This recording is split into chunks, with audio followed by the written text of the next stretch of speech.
Dipu Bar Association Kachari ke chok chia jok tong se kot pen pherang ke amei phasi arona teng pen ke claim pa media phan pachini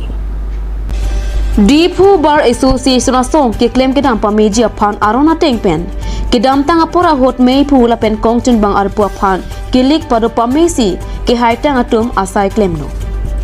Bonta ke claim aron kapathik ateng pen ningkan isi jut et apianta batai sita mei padode Lapen arpu ke claim aphan aningkan ke pabat pu pachini ni pin pen aron kalipin ke jatum ave pin pen executive meeting pu phasi aron salam thapnu Bonta la some ke phalong bangplia bang phatum ansi dochot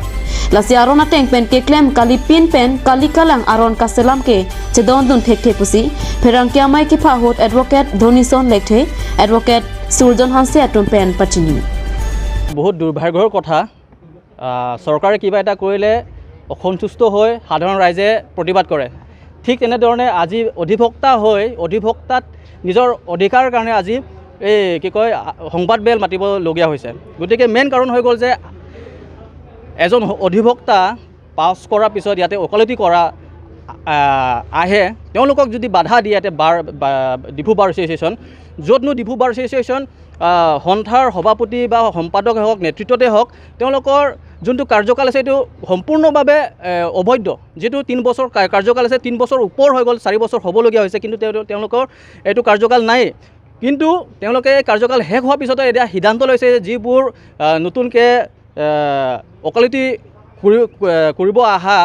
ছাত্ৰ-ছাত্ৰী হওক বা নতুনকৈ আহা অধিভোক্তাই হওক ইয়াতে যদি practice কৰিব আহে তেন্তে নিয়মবোৰ বনাইছে যে 2 বছৰ বা 5 বছৰ 2 বছৰ বা 5 বছৰ নোহালৈকে তোমালোকে এটাও সাবমিশন দিব নোৱাৰে বুলি গতিকে এইটো বস্তু আমি কেতিয়া আমি মানিব নোৱাৰো আৰু সহ্য নকৰো যদি তেওঁলোকে এইটো নিয়মটো বনাইছে তেন্তে আমি AIB পাছ কৰা বা আমি এনৰলমেণ্ট কৰাটো আমাৰ মূল্যই নাই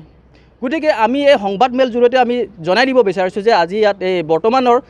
সেলফ ষ্টাইল প্ৰেসিডেন্ট বা সেক্ৰেটাৰী তেওঁলোকৰ নেতৃত্ব লোৱা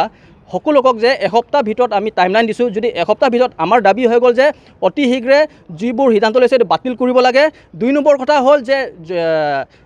অতি শীঘ্ৰে জেনেৰেল মিটিং পাতি নতুনকৈ কমিটি বনাব লাগিব 3 নম্বৰ কথা হ'ল যিসকল নতুনকৈ ইয়াত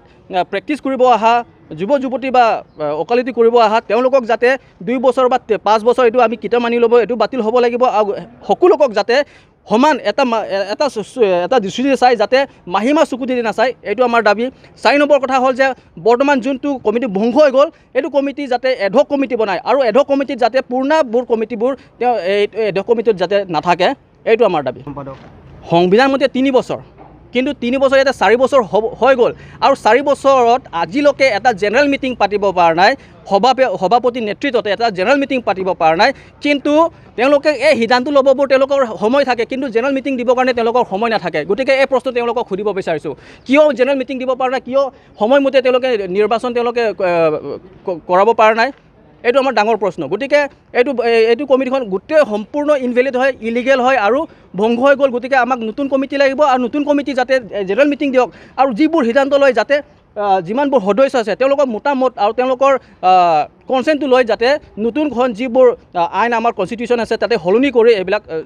মতামত লৈহে ভৰাব লাগে